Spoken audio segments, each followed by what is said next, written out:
gracias por esta hora, gracias por este día. Tú nos has bendecido más allá de lo que pedimos o entendemos, como dice tu palabra. Gracias por estar con nosotros aquí el día de hoy. Gracias porque tu palabra sigue siendo viva, eficaz para nuestra vida. Es una espada de doble filo que llega a partir el alma, el espíritu. Te pedimos que hoy podamos atesorar las palabras de tu Torá, que podamos dejar que la palabra entre en nuestra vida, que podamos tener, como dice la carta de Jacob, un espíritu de mansedumbre para recibir la palabra implantada. Te pedimos que tú nos enseñes el día de hoy acerca de tu Torá, acerca de ti, acerca de las cosas que tenemos que mejorar para que el hombre de fe esté preparado para toda buena obra, porque tu palabra, Padre, es inspirada por ti y es útil para instruir, para redarguir, para corregir, Padre. Gracias por tu palabra, por tu preciosa palabra que nos has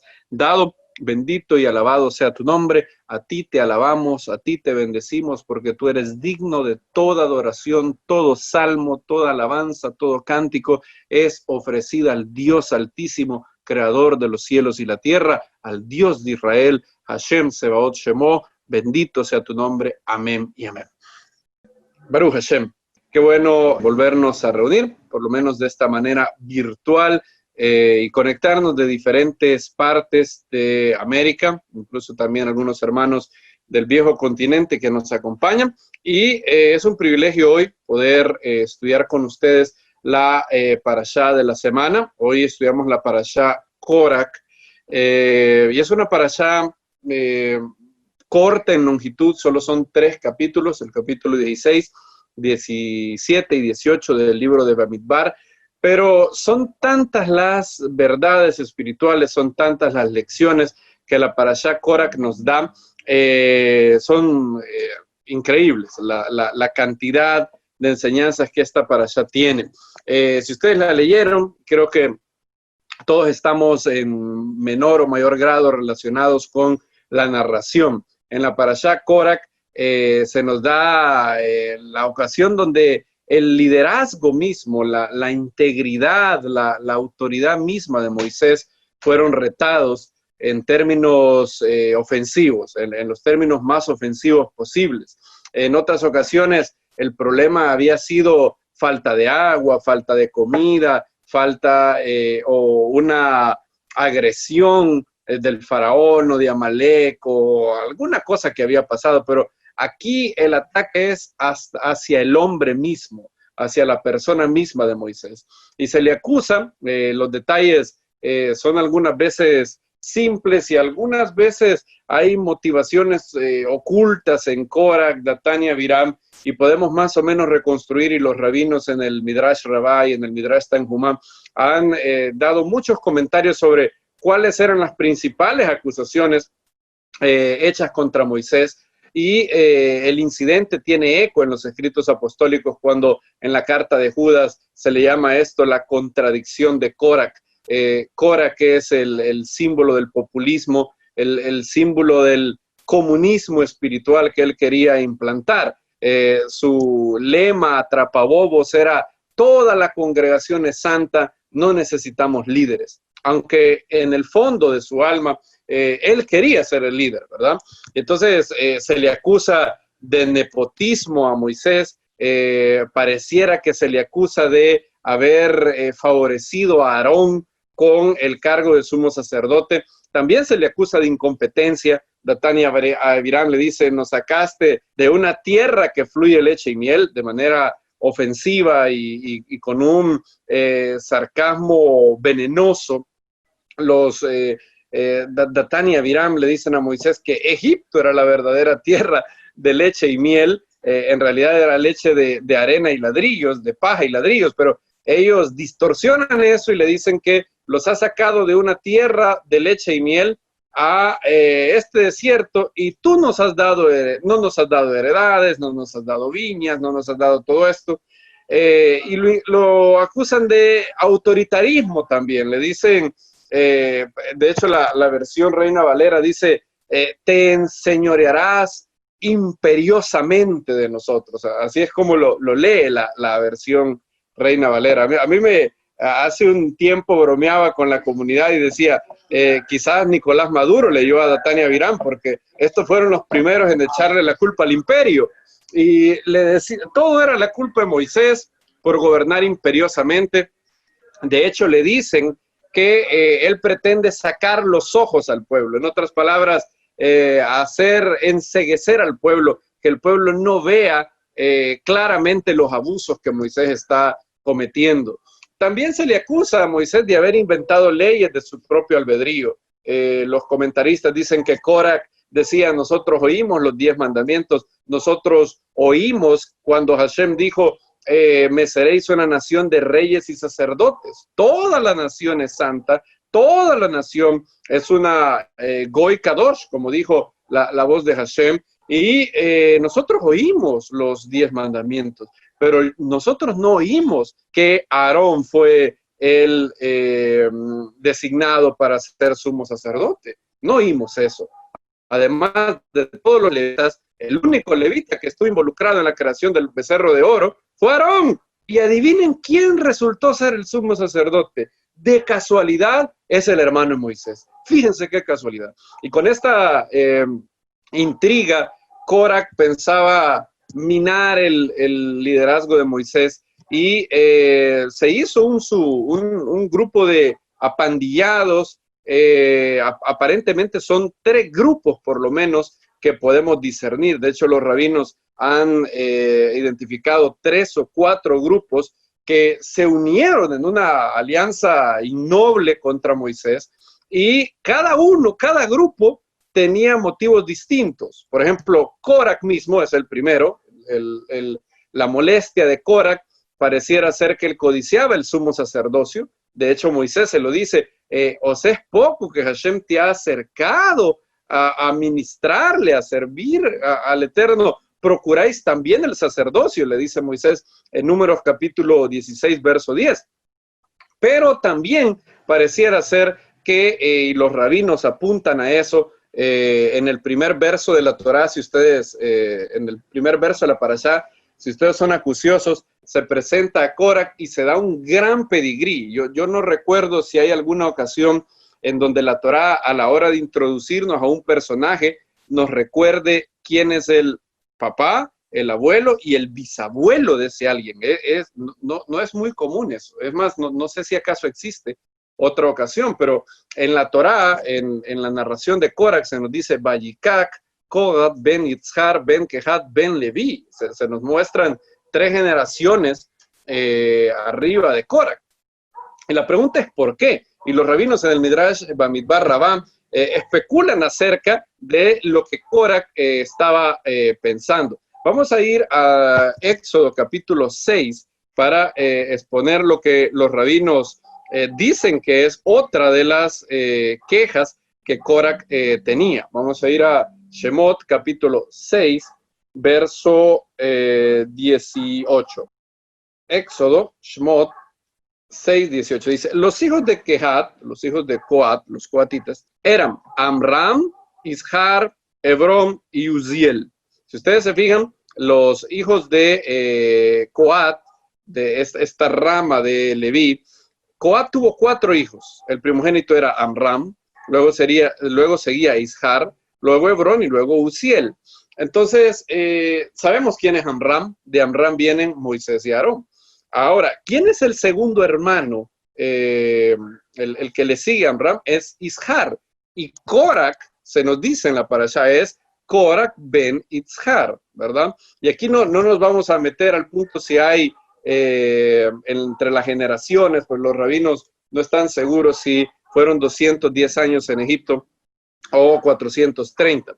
Pero lo que sí es seguro es que independientemente si era hijo literalmente de Ishar o si era un descendiente de Ishar, esa era la rama de donde Corach venía. Entonces, los rabinos notan algo, y en Números 3, capítulo 30, se nos informa sobre la que pudo ser otra muestra de insatisfacción de Corach. Números 3:30 describe quién era el jefe de los coatitas. Números 3:30 dice, y el jefe de las familias, el jefe del linaje de las familias de Coat será Elisafán ben Uziel. Si ustedes se recuerdan, Uziel es el cuarto hijo de Coat. Entonces, oigan cómo el Midrash Rabá se imagina, el Midrash Bamidbar Rabá 18.2, se imagina cuál era el descontento de Cora. Y ahí se dice, mi padre era uno de 4 hermanos. Amram era el primogénito. De sus hijos, Aarón recibió el sacerdocio y Moisés recibió el reinado. ¿Quién era digno de recibir el próximo honor, sino el segundo hermano, Itzhar? Yo, el hijo de Itzhar, debería haber sido príncipe del clan, pero en cambio Moisés, ¿qué hizo? Nombró a Elisafán, hijo de Uziel, el cuarto y más joven de los 4 hermanos. ¿Debería el más joven de los hermanos ser mayor que yo?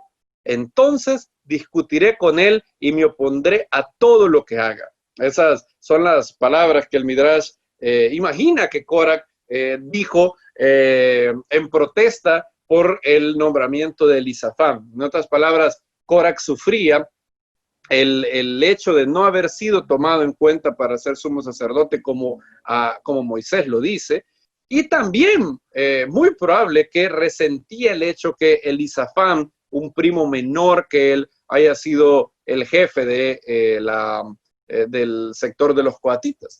Y Coraj tenía otros 2 seguidores, Datán y Abiram. Si se fijan, ellos son hijos de Rubén. Entonces pareciera ser que el motivo de su descontento es otro, no tiene que ver con el problema de Elisafán. El problema de los rubenitas pareciera ser, es que ustedes ya saben, por lo que hemos leído en Génesis y lo que llevamos hasta el momento, Datán y Abiram materializan el descontento de la tribu de Rubén por no haber sido tomado en cuenta para puestos de liderazgo. A Judá, el patriarca Jacob anuncia que de él va a descender Shilo, el Mesías. Se nos dice también que Leví va a tener el sacerdocio a través de Aarón, y los levitas van a ser los siervos de Aarón también. Ahora, Rubén fue sistemáticamente obviado en cuestiones de liderazgo, y es muy aparentemente Datán y Abiram materializan ese descontento de la tribu de Rubén, de decir, nosotros somos la tribu del primogénito de Jacob, y aquí se nos ha obviado. Y hay un tercer grupo, que son los 250 varones de renombre, y uno se pregunta, ¿y estos de dónde salieron? Coraj tiene la queja sobre el sumo sacerdocio, sobre el nombramiento de Elisafán, el nepotismo aparente de Moisés. ¿Y estos 250 quiénes son? Pudieran ser personas resentidas de entre los levitas, y también del concurso que Hashem propone, pareciera ser que tenía que ver con la posibilidad de tener un rol en el tabernáculo. Si se recuerdan, Moisés les informa a ellos, por mandato de Hashem, que el día de mañana vamos a juntarnos con los incensarios, y el que Hashem quiera que se acerque a él, ese será el santo, dice Moshe. Entonces, pareciera ser que su pelea, su deseo era tener un rol en el tabernáculo. Y esto ha hecho que los rabinos identifiquen a estos 250 varones de renombre como los primogénitos de varias tribus, quienes después del pecado del becerro de oro se vieron desplazados por los levitas. Si ustedes se recuerdan, en un inicio, como se hacía en todo Medio Oriente, los primogénitos de cada familia tenían ciertas labores, y a pesar de que el sacerdocio de Aarón fue designado por Hashem antes del becerro de oro, muy probablemente de no haber pasado el becerro de oro, los siervos de Aarón, en lugar de haber sido toda la tribu de Leví, hubieran sido los primogénitos de cada tribu, ¿verdad? De hecho, cuando Moisés sube al monte, creo que es en Éxodo 19, donde se narra que de los primogénitos de los hijos de Israel se subieron para hacer sacrificios de paz, en Éxodo capítulo 19. Y se nos narra ahí que los primogénitos al inicio hubieran tenido el privilegio que luego fue dado a la tribu de Leví. Esta es la opinión, por ejemplo, de Malbim, el gran rabino de Rumania. Malbim, comentando a Números 16, dice lo siguiente: el agravio de Datán, Abiram y On Ben Pelet radicaba en el hecho de que pertenecían a la tribu de Rubén, quien como hijo primogénito de Jacob tenía derecho a los más altos cargos de liderazgo espiritual. En cambio, se quejaban que el sacerdocio y el servicio divino se habían dado a la tribu de Leví y el liderazgo a las tribus de Judá y José. Del mismo modo, los 250 hombres sostuvieron que, como príncipes de la asamblea, famosos en la congregación, hombres de renombre, se les debería haber otorgado el sacerdocio. Ellos estaban en contra de conferir un título hereditario a una tribu. Ellos afirmaban, en cambio, que se debería considerar el prestigio y la distinción individuales. Ibn Ezra sugiere que estos 250 rebeldes eran en realidad primogénitos, que consideraban que el sacerdocio era su prerrogativa natural. Y así los tres grupos, Coraj, Datán y Abirán y los rubenitas, y primogénitos de varias tribus probablemente formaban los 250 varones de renombre, esta alianza de resentidos, inconformes, se formó contra Moisés. Lo gracioso es que cuando lo vemos en perspectiva, vemos que las demandas de distintos grupos no hubieran podido realizarse de haber ganado su rebelión contra Moisés. En otras palabras, de la rebelión haber sido exitosa, todas las demandas no se podrían haber cumplido. Por ejemplo, Coraj peleaba por ser el sacerdote y al mismo tiempo que los primogénitos no consideraban que la tribu de Leví debía tener ese privilegio. Entonces el grupo se alza con el lema de todos somos santos, no se requieren líderes, pero muy profundo, en el fondo de su ser, lo que Shakespeare llamó el corazón de corazones, ahí en lo más profundo, ellos deseaban tener el estatus de líder. Y así, esta es una muestra de la inconsistencia insuperable de diversos grupos populistas que a lo largo de la historia se han levantado. Coraj, que es el padre del falso igualitarismo, promoviendo una especie de comunismo espiritual con lemas y eslogan que mezclaban mentiras con medias verdades. Es cierto que todo el pueblo judío era santo al Eterno, pero eso no quiere decir que eso excluía la posibilidad de un sacerdocio especial. Es cierto que el Eterno habitaba entre ellos y es cierto que el Eterno estaba ahí en el tabernáculo, pero eso no significa que todos tenían que tener la misma posición. Y son, como dije, tantas las lecciones que pudiéramos aprender de los diversos grupos que vemos en esta parasha. Ahora, me quiero centrar hoy en lo que yo creo, en mi opinión, es el factor común que los une a todos. Porque como hemos visto, las demandas eran distintas. Unos querían Coraj que el sumo sacerdocio, ser el líder de los coatitas, los otros que Rubén no fuera ninguneado, los primogénitos resentidos porque después de el pecado del becerro de oro se les había dejado de tomar en cuenta para ministrar y se había pasado eso a los levitas. Podría ser incluso, de hecho, un problema con el aspecto de los diezmos. De hecho, la Torá, la parashá termina con el asunto de los diezmos. Podría haber algún tipo de también interés monetario en todo lo que el sacerdocio y la tribu de Leví representaba. No sabemos eso, pero lo que sí sabemos es que hay una cosa que era común para todos, la raíz de los problemas que vemos en la parashá. Y esto es la sed de estatus. El factor común que agrupa a todos los inconformes de la parashá es uno: el deseo, su hambre por el estatus, de ser reconocido, de tener una posición para ser honrados por los demás. Y yo creo que todos han oído de esto en algunas ocasiones y todos podemos ser víctimas de este virus que está en el Yetzer Hará, en la concupiscencia, en la predisposición al mal, querer ser alabados por los hombres. El estatus es aquello que buscamos para hacernos sentir más importantes que, más intelectuales que, más espirituales que, para que la gente nos honre. Y hay que tener mucho cuidado con la sed de estatus, la sed de ser honrados por los demás puede llevarnos a la ruina espiritual. La sed por estatus, de hecho, nunca viene sola, así como Coraj no se reveló solo, sino que se buscó su grupo, su séquito. Siempre la sed de estatus viene acompañada de un grupo de malos vicios. Pablo menciona algunos en sus cartas. Por ejemplo, en 1 Corintios 3, versículo 3, Pablo le llama a los corintios, porque aún sois carnales, estoy poniendo aquí el texto también, porque aún sois carnales, dice Pablo a los corintios, pues habiendo entre vosotros, miren lo que señala Pablo, celos, contiendas y disensiones. No sois carnales y andáis como hombres. Pablo le adjudica, miren lo curioso esto, Pablo le adjudica a la carne, a la inclinación al mal, a la ley del pecado que habita en nuestros miembros, como dice Pablo en Romanos, que no es la Torá. La Torá, Pablo dice que él en el ser interior, él se goza en la Torá de Hashem, que está en su mente, pero él ve otra ley, la ley del pecado y la muerte, la ley que el instinto del hombre es de continuo al mal, como se establece esa ley en Génesis 8, que está en sus miembros, dice Pablo.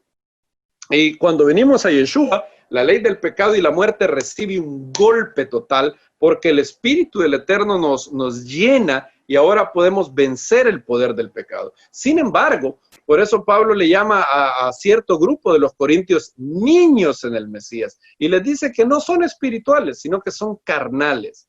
¿Cuáles son los pecados que Pablo destaca en un carnal? Celos, contiendas y disensiones. Lo mismo encontramos en la carta de Yehudá, de Judas. De hecho, él menciona a los carnales que causan divisiones.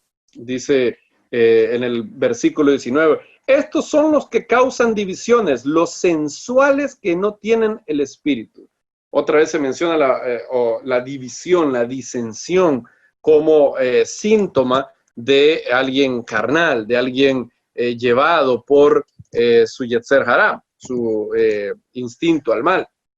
Y en la segunda carta a los Corintios, Pablo vuelve a hablar de estas cosas y le dice en 2 Corintios 12:20, pues me temo que cuando llegue no os halle tales como yo quiero, y yo sea hallado entre vosotros cual no queréis. ¿Y qué es lo que dice Pablo? Temo que haya entre vosotros, otra vez, contiendas, envidias, iras, divisiones, maledicencias, murmuraciones, soberbias, desórdenes. Pablo da una autopsia muy detallada de lo que puede causar la sed de estatus, la sed de querer ser más. Y ahí vemos todo lo que eso conlleva. Pablo también incluye en la lista de las obras de la carne en Gálatas 5, incluye enemistades, pleitos, celos, iras, contiendas, disensiones.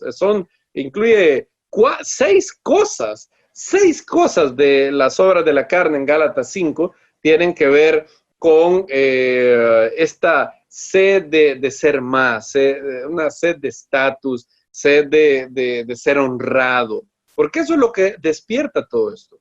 Y todo es producto del deseo de estatus, el deseo de ser honrado por los hombres, el deseo de o envidiar lo que tienen los demás. ¿Se recuerdan? Los rabinos dicen que Corac envidiaba el sumo sacerdocio de Aarón. Corac envidiaba que Elisafán, hijo de Uziel, fuera el líder de los coatitas. Por eso el proverbista hace bien describiendo a la envidia como carcoma de los huesos. En Proverbio 14:30 dice que la envidia es como carcoma de los huesos. Es bien curioso que en unas versiones lo han traducido como la caries de los huesos. Todos sabemos lo que hace la caries, ¿verdad? La caries va comiendo de poquito el diente, y así como Corac, Datán y Abiram fueron tragados por la tierra, la envidia empieza a comer muchas cosas que hay en nosotros.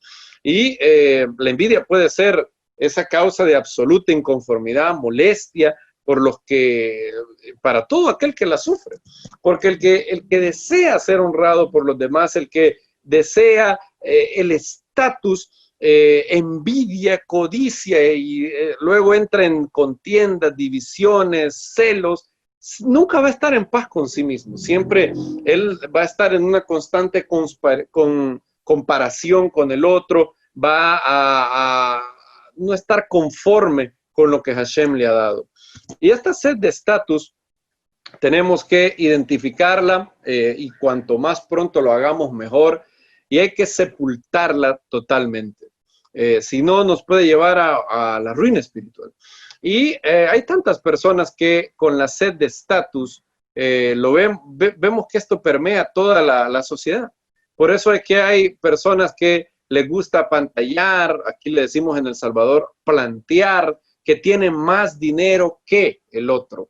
O los hombres que se reúnen en algunos círculos a presumir la mayor cantidad de mujeres con las que han salido, la cantidad de placeres que han vivido, tantas cosas, ¿verdad? La gente busca ser más que otros de tantas maneras tan ridículas como alcohol, drogas. Yo he tenido amigos y los he visto, amigos de trabajo, que entre ellos se jactan en tomar más cerveza que el otro. Uno dice, qué ridiculez es esta, ¿cómo se pueden jactar? Yo, de hecho, cuando tenía 15 años, conocí a una persona que él tenía para todos los deportes, a nosotros nos gustaba mucho el basquetbol y el fútbol. Él, no sé, de alguna manera, para querer siempre ganarnos, en teoría, siempre a la hora de que él definía a quién le iba a ser aficionado, siempre lo primero que él se enfocaba era quién tenía más copas o quién tenía más trofeos. Entonces, como Brasil tenía más trofeos, él en todo el mundial iba a Brasil, ¿verdad? Y como el Real Madrid era el que tenía más trofeos en España, él iba a Real Madrid. Y en el básquetbol, como los que en ese tiempo los que tenían, los que brillaban eran los Lakers, él iba a los Lakers, ¿verdad? Entonces, los que le iban a Argentina, o los que iban al Barça, o los que iban o los que en aquel momento los Bulls, él siempre cortaba y decía, sí, pero no, y decía, sí, oigan cómo decía, pero nosotros tenemos más copas, decía él. Nosotros, o sea, él era parte de Los Ángeles Lakers, él sin haber salido nunca a Sudamérica, él era brasileño y también era del Madrid. Todos los logros del Real Madrid, de los Lakers y de Brasil eran de él. Él era, de hecho él decía, nosotros, vamos a ver, ¿no ha conocido usted a alguien así? A mí, eso que yo no era creyente, yo sin ser creyente lo veía como ridículo. Yo digo, el día que el Barcelona le pase en copas al Madrid, este hombre le da una crisis de autoestima horrible. El día que los Lakers, los Celtics vuelvan a ganar otra copa y lo lleguen a superar, este hombre entra en una crisis existencial porque él tomaba identidad de los logros deportivos de gente que ni sabía que existía El Salvador, probablemente. Y yo decía, es una cosa de locos esto. ¿Y cuántos hombres no conocemos o mujeres no conocemos que toman identidad de cosas así? Que buscan ser alabadas. En el caso de las mujeres, abundan los que se toman fotos en Facebook solo para recibir comentarios de uy, qué preciosa, uy, qué hermosa, y se toman la foto así y ponen la boca así y se ponen así para que le digan qué bonita, y uno dice, ¿qué pasa aquí? ¿Qué está fallando? Y es algo increíble que los delirios o la sed de estatus haga todo esto. Bueno, nosotros hemos conocido gente que ha negado al Mesías. ¿Y por qué lo han negado? Por un papel que les certifica que son judíos. Por un papel, el destino eterno puesto en juego por un papel que les da honra delante de los hombres, pasan a ser parte del pueblo judío y les puede dar algún tipo de estatus por los siguientes 40 o 50 años que les resta de vida, y están dispuestos a entregar la primogenitura por el plato de lentejas sin problema, solo para ahora sí ser alguien. Ahora sí, yo ya no soy yo no soy salvadoreño, no soy colombiano, no soy mexicano, soy judío. Entonces, ¿y qué es lo que genera? ¿Cuál es el virus que esto genera? En la sed de estatus. Y hay que, amados, matar la sed de estatus. La sed de estatus es algo que nos puede tumbar nuestra estima, es lo peor que nos puede pasar. Y hay un gran reposo, hay una gran sanidad en darnos cuenta que ya somos amados, que no tenemos que andar fingiendo, planteando, ni nada por el estilo. Y esto me recuerda un poema que escuché hace años sobre los habitantes de una villa. Se llamaba un poco curioso, obviamente no es real esto, es un poema, pero a mí me permite ilustrar esto muy bonito. De hecho, el poema se llama Los aldeanos de Villasancos, así se llama.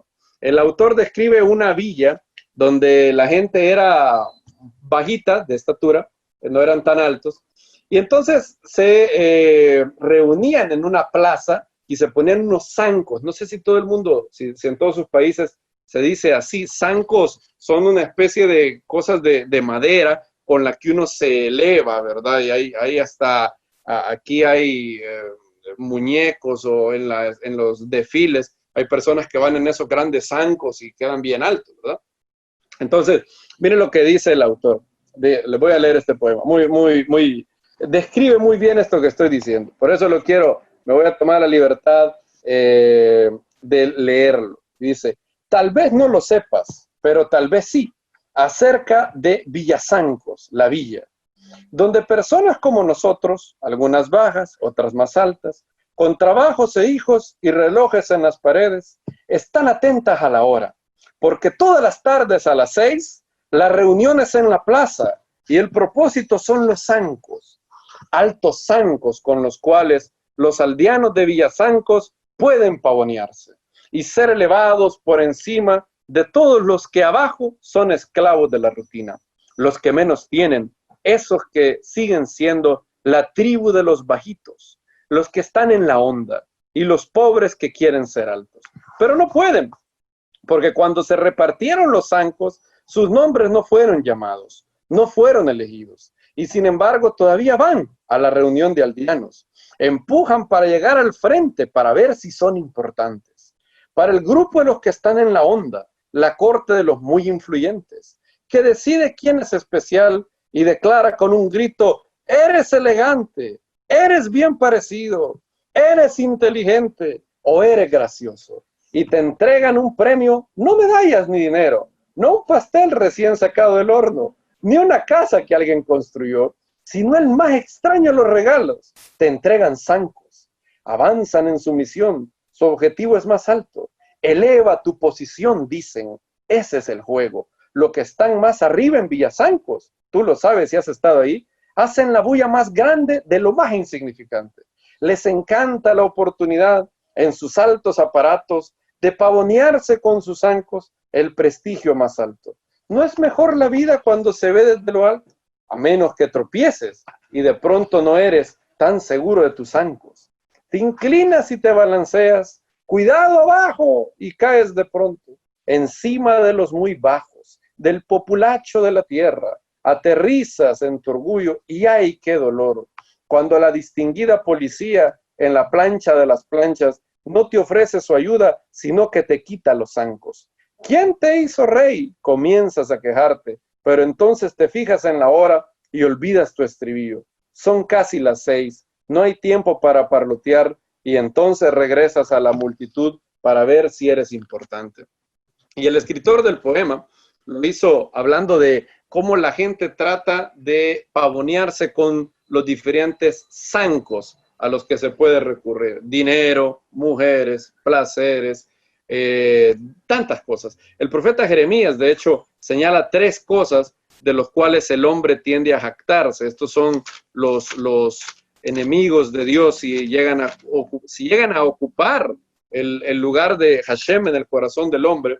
Esto se hace un enemigo, se puede hacer un ídolo en el hombre. Miren lo que dice Jeremías 9:23. Nos dice: no se alabe el sabio en su sabiduría, ni en su valentía se alabe el valiente, ni el rico se alabe en su riqueza. Son 3 cosas con las cuales el hombre se jacta. En primer lugar, el intelectualismo, ser el más inteligente. En segundo lugar, se habla de valentía. Esto es el poder del hombre, tener poder, el delirio de poder es algo que puede corromper. De hecho, Lord Acton dijo, el poder corrompe y el poder absoluto corrompe absolutamente. Por eso la idea de la república que nació entre los calvinistas y los puritanos y que dio como origen a la primera república en Estados Unidos de América, se basaba en la idea de que el hombre es demasiado pecaminoso y por eso no se le debe dar el poder a un solo hombre. Por eso se ideó que hubieran 3 poderes del Estado y un escritor cristiano llamado Montesquieu generó lo de los pesos y contrapesos, porque el hombre cuando tiene demasiado poder, cuando más sube, se le nubla, el oxígeno no le llega al cerebro y empieza a jactarse y para mantenerse en el poder puede tener licencia para hacer cualquier tipo de tiranías. Y lo tercero es, ni el rico se alaba en sus riquezas. El dinero, que presumir cosas que no tengo.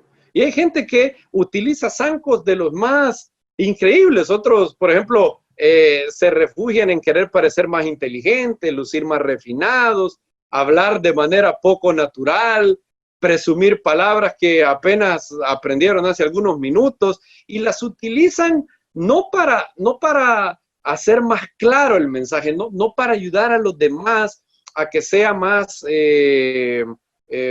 entendible el mensaje que están dando, sino que lo ocupan para que la gente diga, uy, qué refinado, miren cómo es su léxico. Y no estoy hablando de que sea malo aprender nuevas palabras, claro que es maravilloso. Yo digo el espíritu que hay detrás de eso.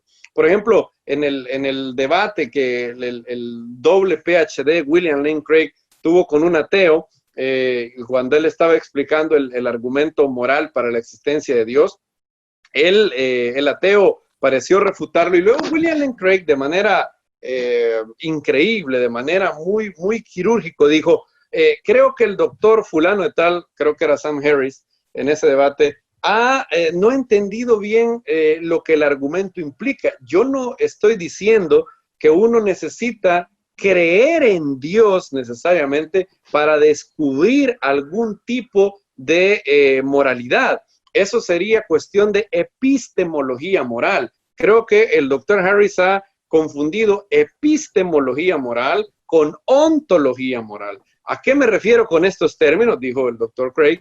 Epistemología es la parte de la filosofía que se encarga de estudiar cómo llegamos a conocer algo. Epistemología moral es cómo llegamos a saber lo bueno y lo malo. Yo no estoy hablando de que Dios sea necesario para la epistemología moral. Alguien puede, de hecho, aprender que robar es malo leyendo un Paquín.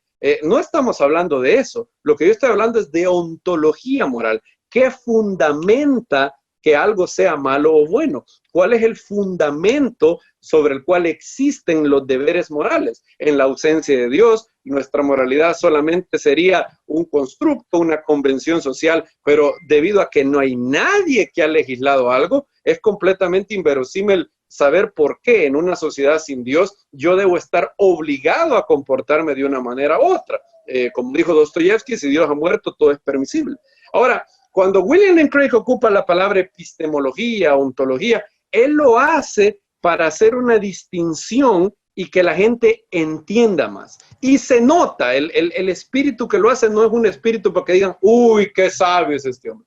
Pero yo les aseguro que ustedes han oído personas que tratan de agarrar una palabrita refinada que ocuparon y cuando la dicen no en aras de la claridad, la dicen en aras para oírse sofisticados. Por ejemplo, había un hermano que una vez conocimos que en lugar de decir vamos a adorar a Dios, decía vamos a darle pleitesía al Creador, decía él. Vamos a darle pleitesía, decía él. Y según él, cuando lo decía, no sé, los ángeles guardaban silencio, los ángeles dijeron, uy, wow, qué hombre tan elocuente. Y se le notaba al hermano que lo hacía como una manera de oírse más espiritual. Y los que hemos estado en han visto cómo algunos ocupan el hebreo para pensar que son más santos. Una vez llegamos con el hermano Francisco a un evento, no era de CUM, sino que era de otro evento que habían organizado aquí. Y había un hermano que decía, estaba predicando y decía, vamos a ir rápido, hermanos, no, vamos a ir más rápido a Jim, porque el semán es corto, decía. El semán es corto. En lugar de decir el tiempo es corto, decía el semán. Nosotros decíamos, qué locura, ¿por qué no dice tiempo? Imagínense que yo viniera y les dijera, hermanos, todos aquellos que creemos en la creatio ex nihilo, sabemos que la Biblia es veraz y que no es vaticinia post eventum. Y imagínense que yo utilizara esos términos y que todos dijeran, uy, wow, miren lo que dijo el hermano Isaac. ¿Y qué dijo? A saber qué dijo. No entendí nada, pero uy, miren cómo utilizó ese vaticinia, no sé qué post eventum. Hay veces que he oído yo gente que utiliza las palabras para oírse sofisticado. Se olvidan lo que dijo Leonardo da Vinci, la verdadera sofisticación es la simpleza. Lo más lindo es hablar naturalmente, que se te oiga como que quieres que la gente te entienda. Yo estoy persuadido de que cuando Pablo fue al Areópago, no dijo, queridos ajim atenienses, he venido a predicarles al Elohim no conocido, el Elohim que creó a todos de un Adam. No hablaba así, Pablo no hablaba chistoso, hubiera sido el hazmerreír de los estoicos y de los epicúreos si iba a hablar así. No hay problema, en Hechos 2, Hashem hizo que los discípulos hablaran en otras lenguas, y les aseguro que ahí estaba el griego, estaba lo que hablaban en el Am y todo lo otro. Claro, nosotros usamos términos hebreos cuando ese término hebreo tiene alguna diferencia que le añade más, ¿verdad? Por ejemplo, decimos Yeshua en lugar de Jesús porque queremos enfatizar que la identidad de nuestro maestro es un rabino judío, que él fue judío. Queremos restaurar su identidad hebrea. Usamos Elohim algunas veces porque la palabra Elohim tiene una riqueza más grande que la palabra Dios o God en inglés, lo que sea. Utilizamos Torah algunas veces porque la Torah no es solamente ley, sino que encierra el concepto. Y eso está maravilloso, yo no digo eso. El problema es cuando el espíritu que hay detrás es un espíritu de superioridad o un espíritu de querer que la gente diga, él es más santo, él es más algo. Y ese es el problema. La sed de estatus que motiva a muchas personas es el problema y debemos de ser libres de ellos. Si no, puede ser que seamos tragados, no por la tierra como fue Corac, sino por el suelo que está debajo de nosotros, sino por un cúmulo de expectativas no cumplidas, de falta de aprobación de los demás, el olvido de alguien, que alguien no me llamó, que alguien no me saludó, que nadie me dio un cumplido. Todo eso es el problema.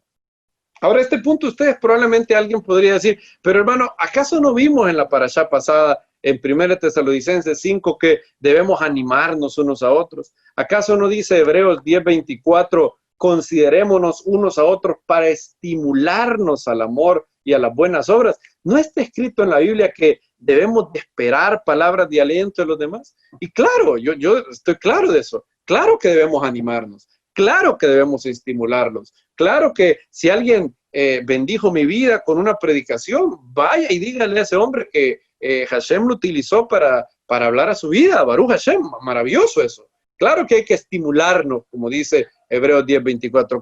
Claro que Pablo dijo que hay que animarnos unos a otros, que hay que edificarnos unos a otros. ¿Cuál es el problema? El problema es cuando esto se convierte ya no en algo agradable de ser recibido, sino en la base misma de mi estima, ya de la opinión que tengo de mí mismo, de las cosas que hago. Cuando el aplauso del hombre me define hoy, entonces la falta del aplauso del hombre me definirá mañana. La línea entre el estímulo agradable y el deseo de ser honrado por los demás, algunas veces es muy delgada. Claro, si hay un comentario positivo, palabras de afirmación, y eso es un gozo adicional a nuestra vida, buenísimo. Ahora, si lo que estamos buscando es eso, y si esa es mi meta, en lugar de servir al Eterno, lo que yo busco es la honra de los demás, si esa es la fuente misma de mi gozo, ahí es donde hay un problema. Ahí es donde tengo que revisar mis motivos. Debemos de estar plenamente anclados en lo que somos en Hashem.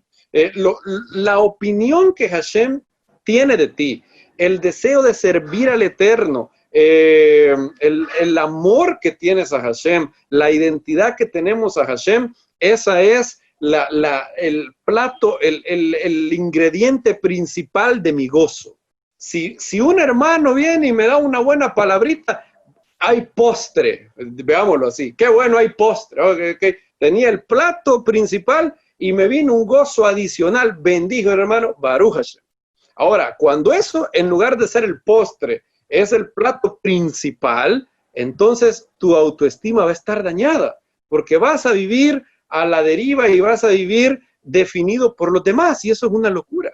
Decía el doctor David Wilkerson que su máxima, su única preocupación era qué le iba a decir el Mesías en el tribunal del Mesías. Esa era su preocupación. Y eso creo que es la base de todos nosotros. La base no debe de ser lo que los otros piensan de ti. La base tiene que ser lo que el Eterno ha dicho, lo que la Biblia dice de nosotros. La Biblia dice que yo soy hijo del Eterno, que si he recibido a Yeshua, he sido no solamente llamado, no solamente predestinado, he sido justificado y seré glorificado. La Biblia dice que estoy sentado en lugares celestiales con el Mesías, dice que soy real sacerdocio, nación santa, que he sido trasladado del reino de las tinieblas al reino de su amado Hijo, que soy amado, dice Efesios, en el cual nos hizo aceptos en el amado. Yo soy aceptado por Dios, soy aceptado en Yeshua, y eso es suficiente para mí, y ese es el ancla de mi alma, como dice el escritor de Hebreos, lo que él ha dicho de mí, lo que la Biblia promete, no solamente de mi capacidad actual, sino también de mi estado final. Es esto la base de todo. Cuando esto pasa, no nos molesta o inquieta cuando alguien más es loado, cuando alguien más es agradecido, cuando alguien más es elogiado. No nos molesta que otro menor a nosotros sea elogiado, no tenemos problemas con el alzafán de nuestro clan y no buscamos el estatus. Cuando todos tenemos el mismo sentir en Yeshua, dice Filipenses 3:3, ¿cuál es el sentir que tenemos que tener? Dice, 2:3 de hecho. Nada hagáis por contienda o por vanagloria, antes bien con humildad, estimando cada uno a los demás como superiores a él mismo. Oigan eso. Nada hagáis por contienda o por vanagloria. Uno de cuando en vez me asalta el miedo de leer ese verso de 1 Corintios 3, donde dice que todas nuestras obras que hagamos después de habernos convertido, después de haber nacido de nuevo, puede ser oro, plata y piedras preciosas, o puede ser hojarasca. Y dice que en el día será manifiesto los motivos del corazón. Yo me aterro algunas veces que la gente, después de oír una enseñanza, puede decir, hoy oímos a un hombre que hablaba bonito acerca de Dios. Yo no quiero que la gente diga eso, yo quiero que la gente diga, hoy el Eterno me habló muy bonito a través de un hombre. No quiero que el que se lleve la gloria y la honra sea un vaso, un simple, como dijo Abraham, ceniza, o como dice la película Gladiador, polvo y arena máximo. No, la gloria debe de ser dada al que nos creó y en el quién somos y quién nos movemos. A él es que hay que dar la gloria de todo. Y de cuánto me asalta la terrible duda del miedo de que un día mis obras van a ser juzgadas y que, como dijo Shakespeare, en el corazón de mis corazones, donde yo ni siquiera me conozco, donde yo pensaba que era altruista, donde yo pensaba que mis deseos eran buenos, en realidad mis deseos eran malos. Y es terrible eso, porque ¿quién conoce el corazón del hombre? Un gran dilema.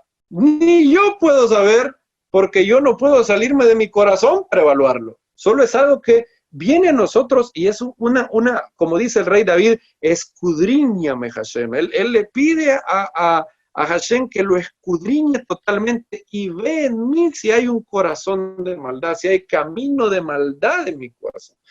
Y eso es algo que debemos de hacer frecuentemente, no sé, a lo mejor todos los días o no solamente cada Yom Kippur, debemos hacerlo frecuentemente, examinar el motivo de mi corazón, examinar si estoy de verdad considerando a los demás como superiores a mí mismo. Y yo creo que la cura para toda la sed de estatus, para las contiendas, celos, nos la da Moisés cuando él llega al núcleo del problema y le dice a Coraj, Coraj, ¿os es poco lo que Hashem ha hecho por ustedes, que los acercó a ministrar, a servir? También quieren el sacerdocio. A mí me golpean esas palabras, ¿os es poco? Piensen en lo que el Eterno les ha dado, amados hermanos, y pregúntense esto, ¿os es poco para nosotros lo que Hashem ha hecho? ¿Es poco para nosotros haber recibido perdón de pecado, justificación? ¿Es poco para nosotros que tengamos comida, tengamos vestido, tengamos tantas bendiciones? Algunos tienen un auto, algunos tienen 2 autos, algunos tienen 1 o 2 televisiones, otros tienen 6 televisiones, tenemos familia, tenemos una familia que se ha convertido, tenemos hijos. ¿Es poco eso? ¿Es poco la bendición? De hecho, miren lo que dice el proverbio, yo sí quiero que lo busquemos, 14:30, sí. Proverbios 14:30 dice, el corazón apacible es vida de la carne, mas la envidia es carcoma de los huesos. El corazón apacible. Noten cuál es la cura. El proverbio pone al corazón apacible en contraposición al que tiene envidia. Si alguien tiene un corazón sanado, si alguien tiene un corazón apacible, agradecido con lo que el Eterno le ha dado, entonces verá que tiene no menos de lo que merece, más de lo que merece. Nosotros tenemos más de lo que merecemos, amados. Todos nosotros podemos, estoy seguro que si yo les digo cuántos dicen amén a que tenemos más de lo que merecemos, todos estamos de acuerdo en eso. Y eso fue lo que Moisés le retó amén a Coraj. Moisés le hizo, en palabras del hermano Pablo, un mensaje a la conciencia a Coraj, cuando le dijo, os es poco lo que te ha dado el Eterno. Te es poco ser coatita y estar cerca del Eterno. Los coatitas podían llegar más cerca que cualquiera de los hijos de Israel, incluso más cerca que cualquier levita. Si usted era gersonita o era merarita, solo podía llevar las carpas, las estacas, pero los coatitas podían llegar a tener el privilegio de cargar el arca del pacto. Te es poco eso. Y cuando llegamos a tener esto, amados, cuando llegamos a vernos como Hashem nos ve, si es que podemos hacer eso, ¿no? Yo no creo que lo podamos hacer en un 100%. Pablo, no recuerdo si es Pablo o Juan el que dice, entonces conoceré como fui conocido. Creo que es en la primera carta de Juan, donde él dice, conoceré como fui conocido. Yo ni siquiera sé eso. Pero en la medida de mis posibilidades, si me veo como Hashem me ve, si veo lo que Él me ha prometido, si veo lo que soy en el Mesías. ¿Cuántas veces Pablo dice esa maravillosa preposición en la Biblia? En el Mesías.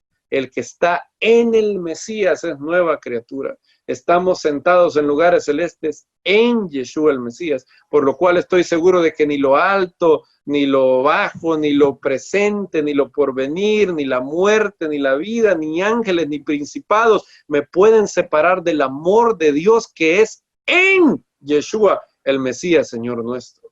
En el Mesías tenemos todas las cosas, somos más que vencedores. No necesito querer ser más, porque ya el Eterno me hizo su creación, soy su imagen y estoy en un camino de gloria y tengo el Espíritu Santo, la promesa, un tesoro en vasos de barro.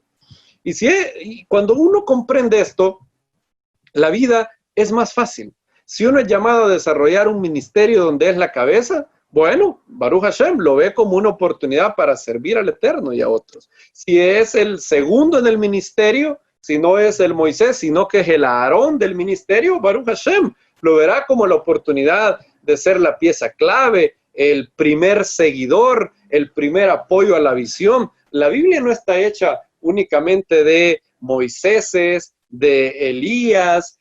No solamente vemos a Moisés, a Elías y a Pablo, vemos a Aarón, a Eliseo y a Bernabé, por ejemplo. Entonces, la gente algunas veces no se recuerda de eso. El segundo en un lugar es el complemento, el líder principal, esencial para el éxito. Ahora, si alguien no es ni el primero ni el segundo en un ministerio, se va a sentir, si tiene un corazón apacible, se va a sentir bendecido de tener líderes que están ahí para servir, va a abrazar el objetivo en una tarea, va a decir yo soy una pieza clave que contribuye a todo el cuerpo. En donde quiera que estemos, amados hermanos, un corazón apacible, contento, agradecido con Hashem, nos libra de celos, contiendas, envidias y todos sus problemas. Y este concepto de liderazgo servil era desconocido en el mundo antiguo. Los faraones estaban ahí para ser servidos, no para ser un siervo. Y nuestro maestro habló de esto cuando dijo en Lucas 22, los reyes de las naciones se enseñorean de ellas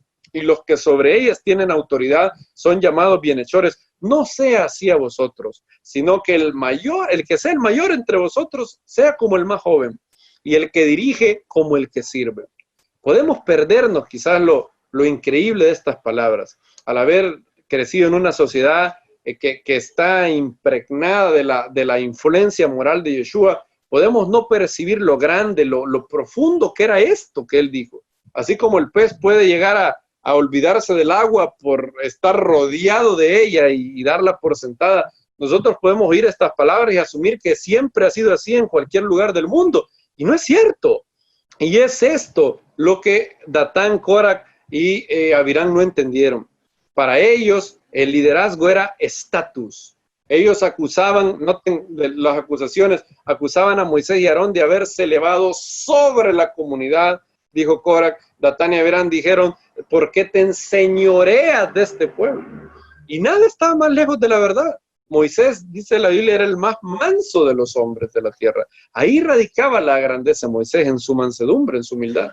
Donde quiera que vayamos, amados hermanos, donde quiera que nos toque estar, hay que tener un corazón apacible, agradecido. Si en un momento o contexto te toca hacer la cabeza de un ministerio, hazlo para la gloria del Eterno. Sé un siervo a los demás. Si alguien que ayuda, alguien que hace que tu vida sea, que tu objetivo sea que las vidas de los que te rodean sean mejor después de haberte conocido que antes que te conocieran. Si te toca estar como segundo, sé el primer seguidor, sé fiel. Date cuenta que siempre los Bernabés, Silas, Timoteo y Eliseo fueron tan necesarios como los Pablo, Moisés y los Elías.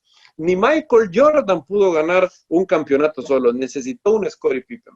Y siempre hay que recordar que donde estemos, en el lugar que el Eterno nos ponga, estamos ahí porque todas las cosas trabajan para bien aquellos que aman al Eterno. Y donde estemos, no tenemos que usar nuestros zancos para hacernos más grandes. Podemos aprender lo maravilloso que es nuestra herencia en el Mesías. Pablo dijo, yo no ceso de pedir al Dios Altísimo que les dé ojos de revelación, de sabiduría para comprender la gloria de la herencia de los santos. Tenemos una herencia maravillosa y por eso no es, tenemos que dejar envidias, codicias, celos, contiendas y ser completamente transformados y tener un corazón apacible.